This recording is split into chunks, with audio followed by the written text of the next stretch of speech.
and this is Neverland Navigation Radio. Where bottom, bottom, bottom, bottom, bottom.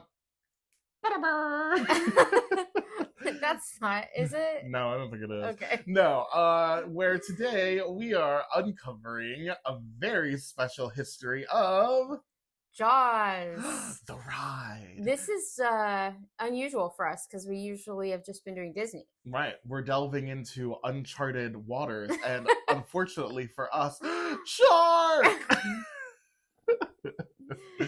Yep, we are going to do the history of a Universal at Studios, as it were, theme park attraction that we find, super classic. Absolutely. In terms of like all-time Universal classics, this one's got to be up there. Right. So if I'm thinking classic theme park rides in addition to all of my Disney faves, this is still like if I did like a top 20, this might, be on the list. I was going to say 10, but I might be too much of a Disney nerd. Yeah. Yeah. Although I do think this is iconic in its own way. It is. And I also think it's one of my more missed attractions, things I really miss. Yeah. Cheesy, Cheesy, like audience participation-ish. Not really audience participation as much as you feel like you're in the middle of the action, which is exactly what Universal was really hoping for with their original lineup of attractions. Yes. So I think that's why this one really feels so classic. Now that you say that, I completely get it. And we are constantly, I mean, not constantly, but regularly talking about how we miss old school Disney MGM studios. And this was the same. It's the same getting you into the middle of the movie vibe. Right. That is kind of lost these days. Agreed. A live actor being involved, I think, plays a big part in that, don't you think? Yes, I agree. And so Universal's what's it called? Their like motto was experience the movie. Right. Yeah, and so this really, really fit that. And that's something that you and I love so much, that we loved about MGM, that we loved about Universal. Exactly. Yeah. That bygone era of the studio theme park. Right. Yeah. You can't really get that in Florida anymore. No, she's a thing of the past. Yeah. But this ride was definitely a highlight of that time. And we're going to get all into its very interesting story. Morgan has done some research about the history, and we have some memories to reminisce about. Yeah. But before we dive into the shark-infested waters of Jaws the ride, we did want to thank you guys for joining us on this episode of Neverland Navigation Radio. If you guys would like to help us continue to make the show, we would really appreciate it if you would subscribe to us wherever you listen to podcasts, and if you would like to leave us a review letting us know that you enjoyed the show. Not only does that help boost us up the podcast rankings, but it also is super helpful for us to read your feedback, and we really enjoy hearing what you guys have to say about the show. Yeah, we love talking to fellow theme park enthusiasts. Yes. Also, did you know that when you book your own Universal or Disney or cruise vacation, that the price of your personal travel agent's commission is baked into that price, whether you use a personal travel agent or not? So if you don't, that percentage of what you pay is just getting funneled back into the place that you're going, which is fine, but why not use all the perks you have been offered? So I am a free-to-you travel agent. I get paid a percentage of the amount that you pay for your vacation, but you pay the same whether you use a free travel agent or not. To contact me about a future vacation or to ask questions, you can email me at morgan@neverlandnavigation.com. And then I'll give you my phone number, and we'll talk about what your hopes and dreams for your vacation is. If you've already booked a vacation and it's in the last 30 days, I can also transfer it to saying you have a travel agent. That still helps because, like, let's say it's a couple weeks before your trip and you need to call the hotel to request a high floor, request a pack and play or whatever. I'll do that for you. You'll also be helping a small business, me. So if you're taking a trip, you're thinking about a trip, even if it's years out, think about sending me an email. Heck yeah. Yeah. All right. Are we ready to start? Dive into the past. Dive into the past? Yeah, let's do it. Okay. Yeah. All right. So, Universal Studios Florida opened on June 7th, 1990, and Jaws was one of its headline attractions from the very start. Right. Okay, this ride was based on Steven Spielberg's 1975 blockbuster Jaws, which aligned with the park's Ride the Movies slogan. Mhm. Which, I mean, I can even like see the way they wrote that in the ads. Me Like this was too. such a big thing. Right. And Universal does have it still a little, but Agreed. I miss the, the really feeling like you're learning about the way movies were made, which for this one, when you're on it, you more feel like you're in the movie. But in the queue, they had props and stuff like that. I'll get to it later. You know what I Yes. mean? And I think that gave it that backlight feel. It does, absolutely. It was a little bit more like you're walking into the production itself, and now when you ride something like Transformers the Ride, Yeah. you're entering the story Yeah. of the ride. You're not entering the production. Right. Of the It's thing. like a fan thing now as opposed to like a movie production thing. I completely agree with you. Exactly, yeah. Yeah. Universal saw Jaws as a natural fit, so the film's suspenseful story and animatronic shark were a perfect ingredients for an immersive thrill ride at their movie-themed park. Spielberg himself served as a creative consultant on the ride, which lended a Hollywood credibility to the project. Yeah. Behind the concept was Peter Alexander, who is a former college roommate of Spielberg's. Can you believe? Amazing. What? Yeah, he is also a key designer for Universal in general. Initially, Alexander imagined a larger water ride with Jaws as just one scene. So I was imagining, when I was first reading that it was originally thought to be a water ride, I was imagining like Jurassic Park or Splash Mountain. Right. But they're saying that he would have just he as Jaws would have been I assume he's male, don't Bruce, you? Yeah, Bruce. I never got to why they called him Bruce.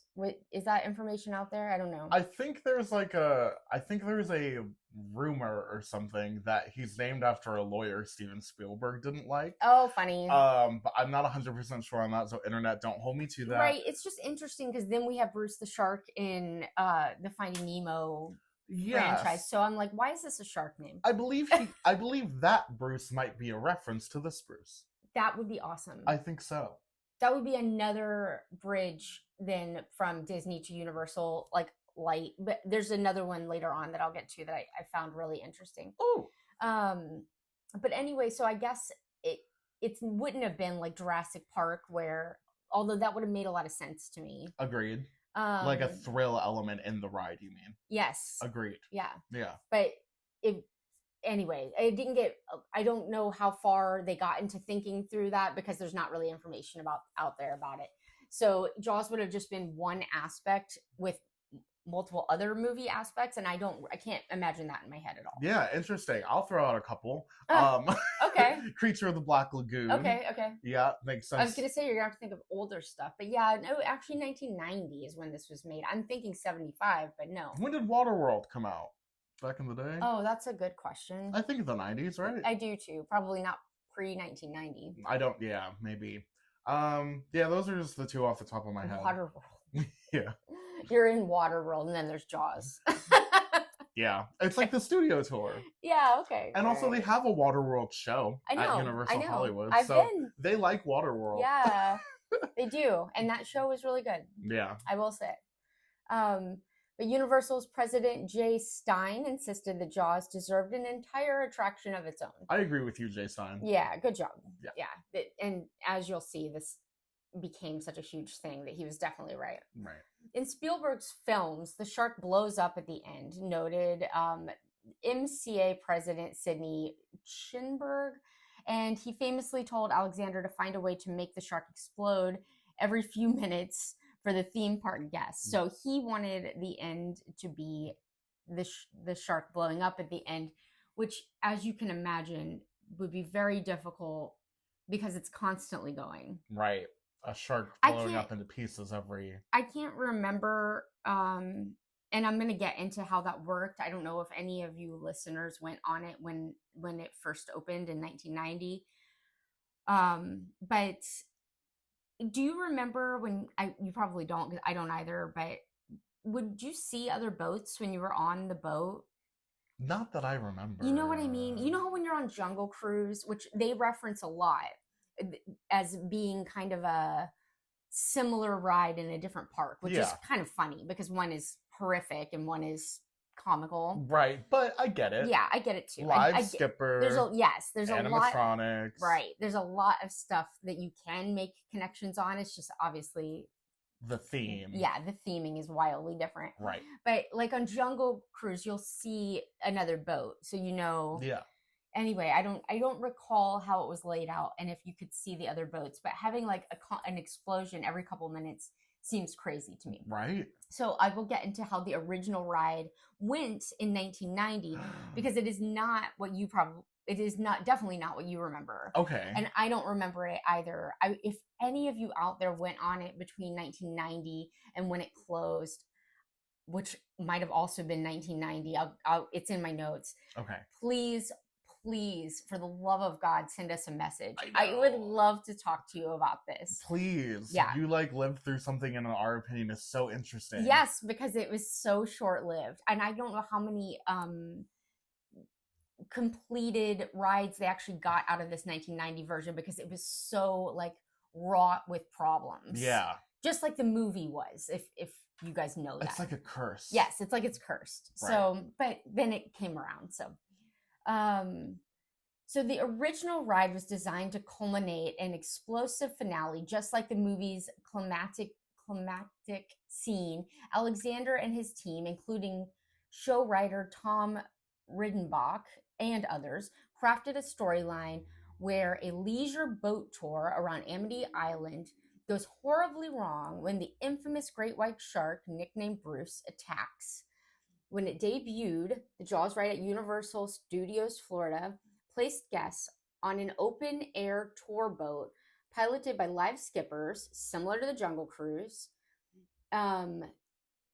with a guide-led adventure, but with a dark twist, obviously. Yeah, that is the big difference, is that Jaws has that, horror undercurrent. I think the skippers for Jaws had to be more of actors, you know what I mean? Oh, yeah. And then the skippers for Jungle Cruise, of course, have to be funny. And then sometimes you get some that aren't, and, and that would have been true of the Jaws ride, too. You know what I mean? I had some Jaws skippers in my day that were not into it. Yeah, and, Great Movie Ride was like this, too. Yeah. If you've got to be the kind of person that will...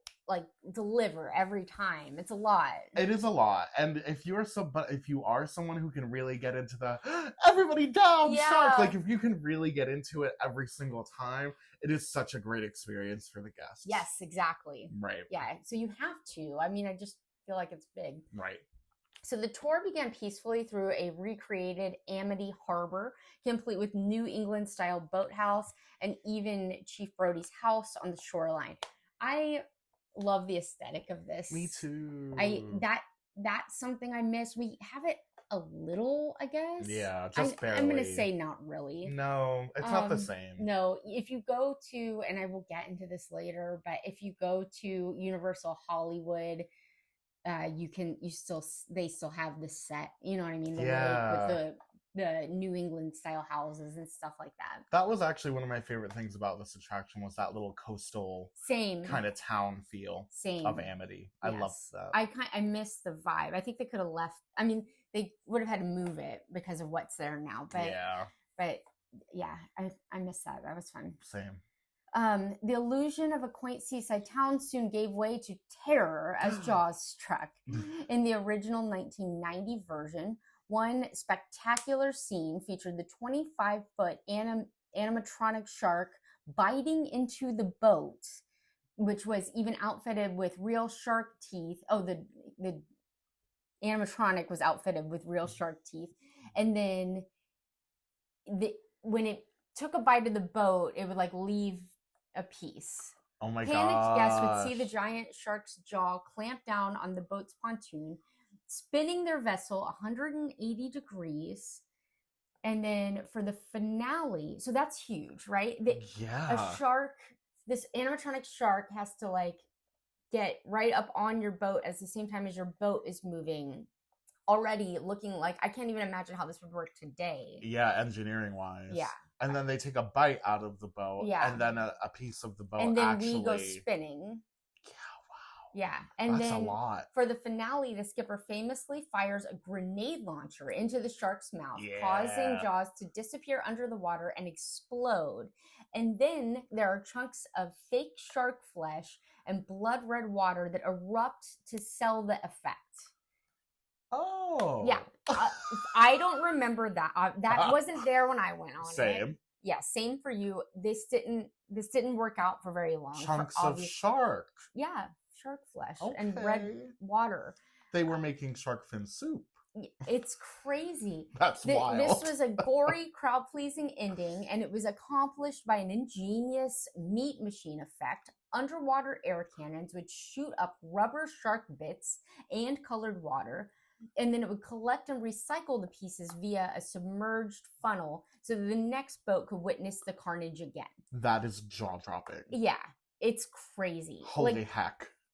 Yeah, I still don't really even understand, because there's regular water all around you too. You know what I mean? How are they recycling the red water without it mixing? I don't get it. And it's sucking in these pieces of shark flesh to relaunch them, like, what, 3 minutes later? That, I guess I understand, because I imagine that to be like how a pool filter will like collect the like bits of junk but leave the water. I know, but I'm imagining like cranked up to 10 to like suck all these chunks in. I wish I could imagine this better, but I really can't. If anyone out there has a copy of the schematics of the machinery, we would love to take a look and see how the gears and the rotors and everything work. That would be really cool.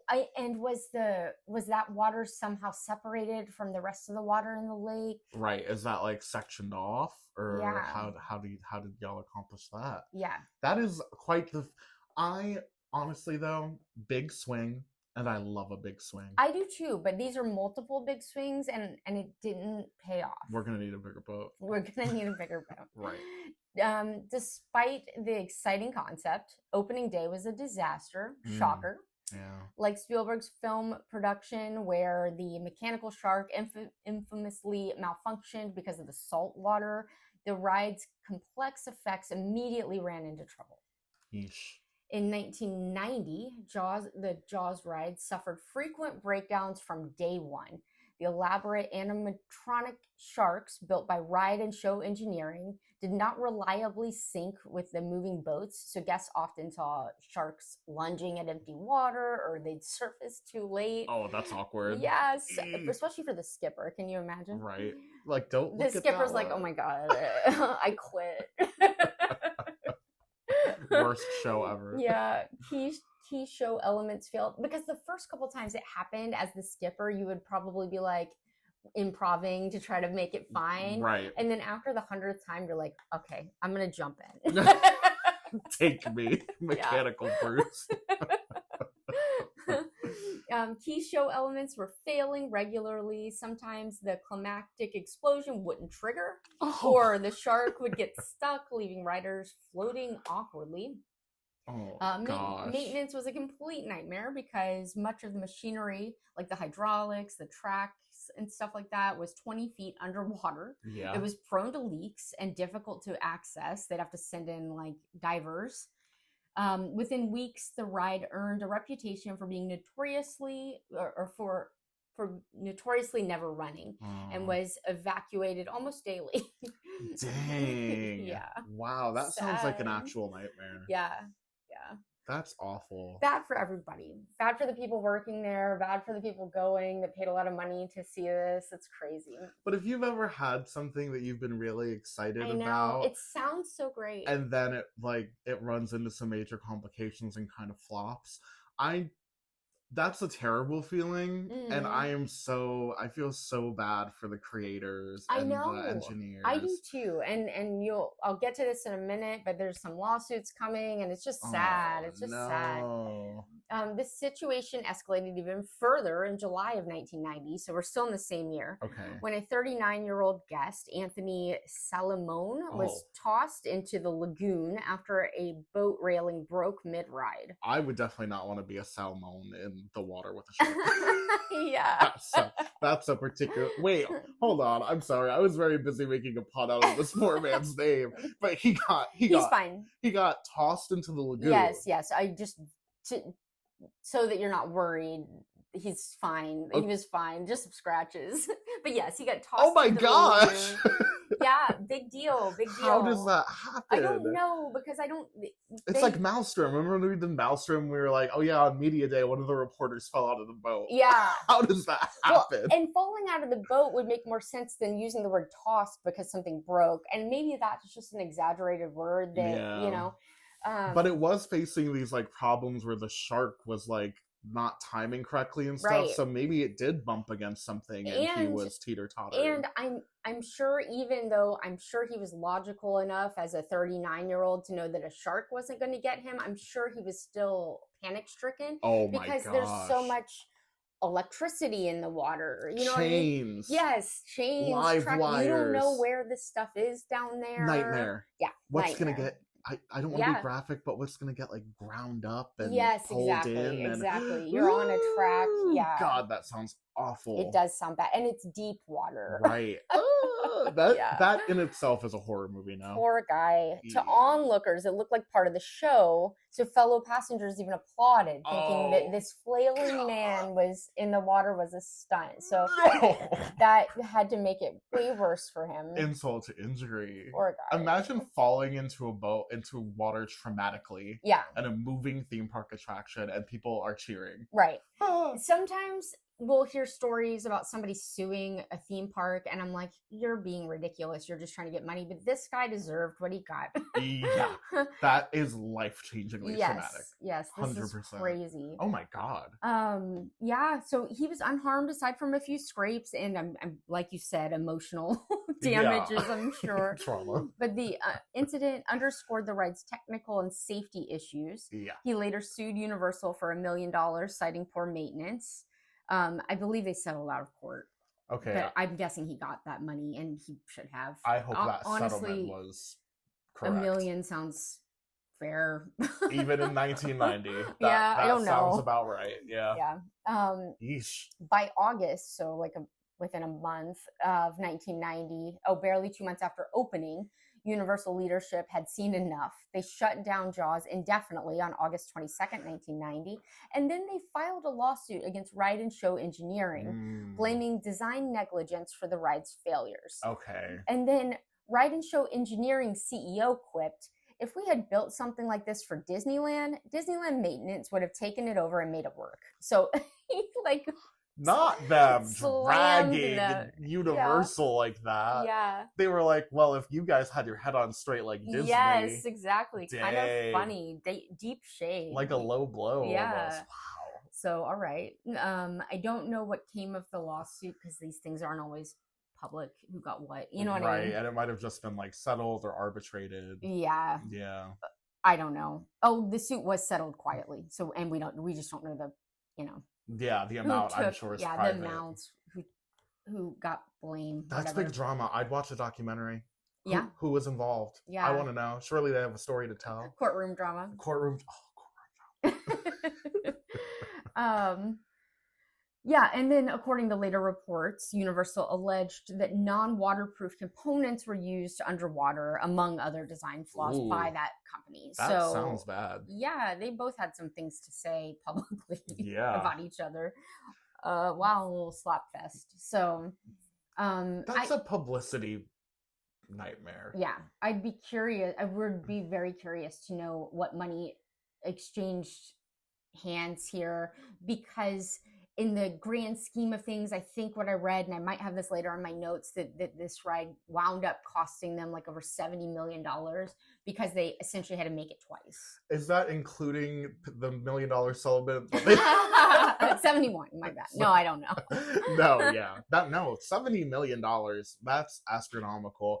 And imagine the frustration of contracting Especially this company, in 1990, Mm-hmm. contracting this company, building this state-of-the-art thing that Steven Spielberg is directly involved in, and then it turns into this giant media embarrassment for your park. Right. Ugh. Oh, I know. Like if you paid money to go do this, you're coming from out of state, and then you didn't even get to go on the ride. Are you going back? I don't know. I don't know what all was offered back then. Yeah. Because we're not as big of Universal nerds, but we're getting there. Well, as soon we'll know what all the opening attractions are. And so will you, because so look, we're doing it. Yeah. We're doing this together. But anyway, this ride was supposed to be the park's signature attraction, and it had become such an embarrassment, like you said, echoing the struggles of the film's crew who lamented during the movie that water and animatronics don't mix. Oh, that's actually so sad. Yeah.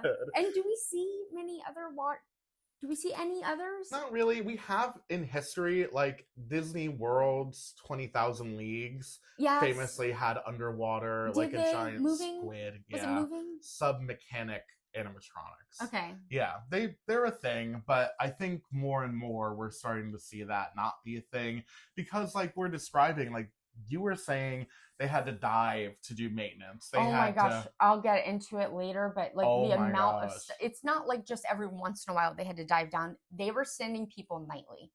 Yeah, I'll get into the stats later. What a boom for the diving industry. And you have to be a diving mechanic. Yeah. You know what I mean? So we have those lying around in Orlando, right? I don't know. I guess we do. Lucky day, I guess. Yeah. So then after that, it was closed, and that version. This is why I would want to hear from somebody that went on it, because it was only open for 2 months, and of those 2 months, most of the shows, the rides, it was a failure every time. Like Disneyland, where like everything was going wrong. Right. Feels like that. Yeah. Wow. I would be super interested to hear if anybody made it through this attraction the way it was intended. I know. Yeah. Hopefully somebody will reach out to us. That would be really cool. Or if you were on a failed. Or a failed one would be interesting too. If you went in 1990, I definitely want to hear about it. Are you the guy who fell out of the boat? No. I need a DM from you so bad. Yes. We feel really bad for you. We'll dedicate an entire episode to you. So then they decided to overhaul and reopen it. Yeah. Okay. I'm glad they didn't just close it. Right. You know, a part of me wonders what the conversation was like. Oh my gosh. I bet. Yeah. Yeah. It's hard because, like you said, they already had Steven Spielberg up in there. This was on the front of their maps. This was on their ads. Billboards. Yeah. So, and they already had the space, but they had to completely redo it. I'll get into it, but more money was spent on the redo than the original. Determined to save face and not give up on such a high-profile concept, Universal decided to completely rebuild the Jaws ride from scratch after the 1990 debacle. Throughout 1991 and 1992, the ride sat closed and docked behind construction walls as new engineers and designers formulated a fix.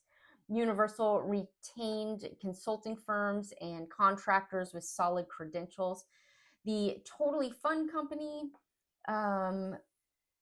entertainment and renowned ride manufacturer Intamin. I haven't heard of them, but have you? I'm sure they've done stuff for Disney too. They do, yeah. Among others, were brought in to design an entirely new ride system. Okay, we're calling in the troops. Can you imagine the pressure? Yes. No. The pressure. No. The pressure must have been on so high because you can't mess up again. You know what I mean? Yeah. Oh my gosh, the last guys got sued. They're like probably got no work after that. I know. Who would want to be the next person in charge of this? Yes, but I would say those two companies, Totally Fun and Intamin, are at that point are like renowned theme park manufacturers. They're like, we got this. Okay. We will fix this for you, which thank God they had the resources to be able to call in the shark doctors. Yeah. So show production was turned over to Adam Bizark, sorry if I mispronounce any names, who came on board as show director to oversee the redo once the new hardware was in development. Bizark fine-tuned the script, programmed the boats as sharks, and synchronized effects and lighting, essentially bringing the whole thing together for the rebooted attraction. Okay. One of the first decisions was to eliminate the most troublesome element of the original design, which was the shark biting the moving boat. Okay. Well, I can't even imagine how they thought this was going to work to begin with. While spinning at 180 degrees. The whole thing is crazy. Sorry, you guys couldn't see me roll my eyes there. It's crazy. It is crazy. As Bizark later explained, coordinating one giant mechanical watercraft to swim up and bite another giant mechanical watercraft, which is also moving with absolute precision hundreds of times per day, proved to be nearly impossible. I imagine that quote to be screamed. All caps. Yeah, all caps. Yeah. You think? Yeah. Yeah. I thought so too. That's crazy. That tracks, yeah. Yeah, he's like, I don't know what you guys are thinking, but we're taking this out. And then the nerve to sue the manufacturer. Like, I'm not siding with them. I think that's funny. Right. To be like, okay, and make it spin. Hey, we thought this would work. Yeah. Yeah. I guess it totally depends, like, did they promise them that this would definitely work? Exactly. I'm sure that were they actually using non-waterproof elements underwater? Like, who thought that would fly? I don't know. Maybe they didn't, and that's just what Universal said. I don't know. Yeah. We weren't in the room where it happened. Unfortunately, no. We didn't bring our scuba equipment. Yeah. In the new design, all the underwater track and mechanical systems from the old ride were scrapped. We're done with this. Dang. The boats were updated with a precise electronic guidance system to control their speed and rocking motions via a central computer, so that the waves and bumps felt realistic but remained perfectly in sync with the shark's appearances. Dang. So this was all done by computer now. And I guess at the beginning they were actually driving the boat too. What? I mean, that's what it sounds like based on this is an upgrade. Right. In 1993. So, and even if it was, whether they were driving it themselves or it was on a track, like without a computer, just with like a motor type of system, I feel like the inclusion of computers had to be such a complex installation. Yeah. Yeah. Do you know if Jungle Cruise was originally driven by the skipper? It almost would have to have been, right? I kind of wonder if it's a situation where it's like on a track a la the Liberty Bell riverboat, or if it's a situation like it's a Small World or something where it's like kind of free floating, but also like there's bumper type things underneath the water. You know what I mean? Right. Yeah, I wonder. That makes sense. I think it's so ridiculous now how when you go on it, they're like throwing the wheel and it's going like over and over and over. It's spinning, and I'm like, all right, you guys. Anyway, skippers still piloted the tour boats, but their throttle was no longer solely in manual control. So yeah, the show control system ensured timing was on point to match shark attacks. So that's cool. That is cool. I mean, it's definitely. I didn't really think about it. Of course, I don't think I've been on this I didn't go on this as an adult. Right. It was still around in the 2010s, I think is when it got shut down. But we weren't there. Yeah, when the shark bumped into you, it didn't actually bump into you, but the boat would move. You know what I mean? That's cool. Right. Yeah, that is cool. Crucially, the team reworked the show scenes. The infamous shark grabs the boat scene was removed entirely and replaced with a new thrill, an explosive gas dock sequence. Yes. Okay, this is definitely what I remember. Right, and this reminds me of the backlot tour at Disney MGM Studios. Yes, Catastrophe Canyon. Yes. Now, when the tour encountered Jaws, the shark would knock into a Harbor Fuel dock, branded Bridewell's gas dock, causing a massive fireball eruption. This gave riders a heart-pounding jolt and a blast of heat, something Bizarre deliberately dialed up to be as intense as possible while still being safe. He later joked that he sat in a rowboat out where the regular boat was going to be during testing and kept telling the pyrotechnician to turn it up until the heat was just shy of painful, and then he backed it off slightly. The result left some guests convinced they almost got burned, even though it was within safety limits. Dang. Yeah, that's funny. That's kind of punk rock. Yeah. You know? Well, it's a, it's supposed to be this horror thing. Right. They're taking, he's like gotta have some pressure, feeling like he's taking the place of Jaws biting into the boat. I know, you gotta have a climactic moment there, and I do remember the flames being me too. intense. Yeah, right. Same. The gas stock fire effect became one of the ride's most memorable moments, like we were just saying. Right. With towering flames reflecting off the water as a shark fin darts by in the chaos. Yeah. I actually make a Jaws shirt for Neverland Navigation Etsy, and it's got a shark fin and the thing in the background and like some debris in the water. It's very fun. Oh, heck yeah. Oh, the Neverland Navigation Etsy shop, if you want one of those. Yeah. Uh-huh. For the grand finale, Universal opted to change the ending from an explosion, which had proven complicated, that, the gory shark flesh explosion, which had been complicated to reset each time, I'll bet. Sounds complicated. To a high voltage electrocution. Do you remember this? Yeah. Okay. This is a little fuzzy for me. Anyway. The heat. Yeah, that's what I really remember. And this was an electrocution. The new ending was loosely inspired by a scene in Jaws 2, The Shark Bites, into an underwater cable attached to a power barge, resulting in crackling electricity and the beast's demise. Right. That's when, at the end, there would be like a bird, like electrocuted version of Jaws that would like pop up. Yes. And he'd be all gross and you'd be like, ew. And people, this isn't confirmed, so I didn't even write it down, but people say that they think that Universal was pumping in a charred shark scent. Ugh.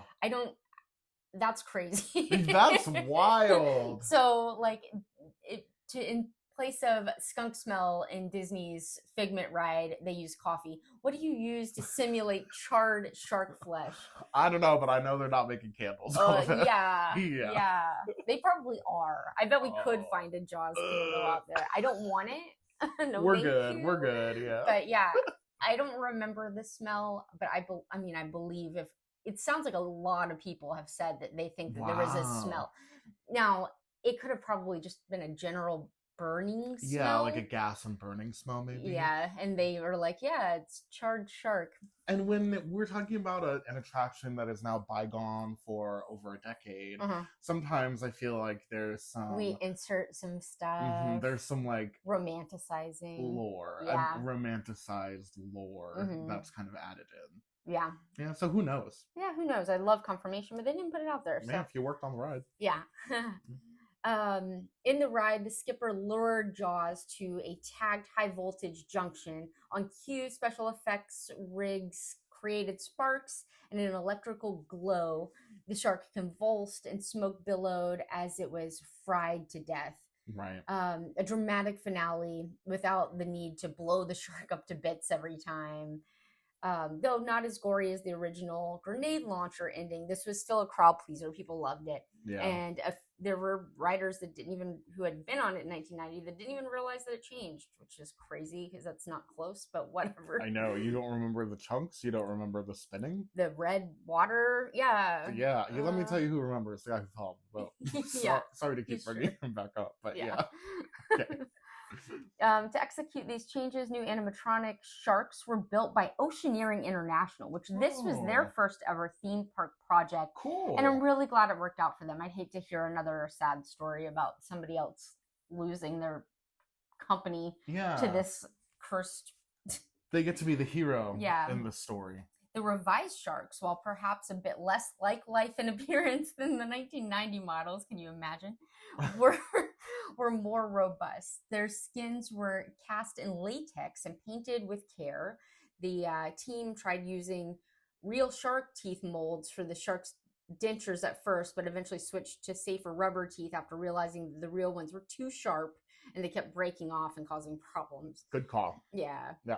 We don't need real sharp shark teeth on something that nobody's touching. We're good. Yeah. Yeah. The mechanical sharks in the new version could charge through the water at up to 20 feet per second. Oh my God. Oh. Driven by hydraulic power equivalent to a 727 jet engine thrust. Nightmare. Isn't that crazy? Scary. Yeah, it is scary. Really because spooky. what if somebody falls in the water? But yeah, these were powerful animatronics. Yeah, that's I don't remember them being so fast. I don't either. Dang. You'd think that would be memorable, be terrifying. Yeah. All that power was hidden just below the surface, maintaining the illusion of a living predator. Right.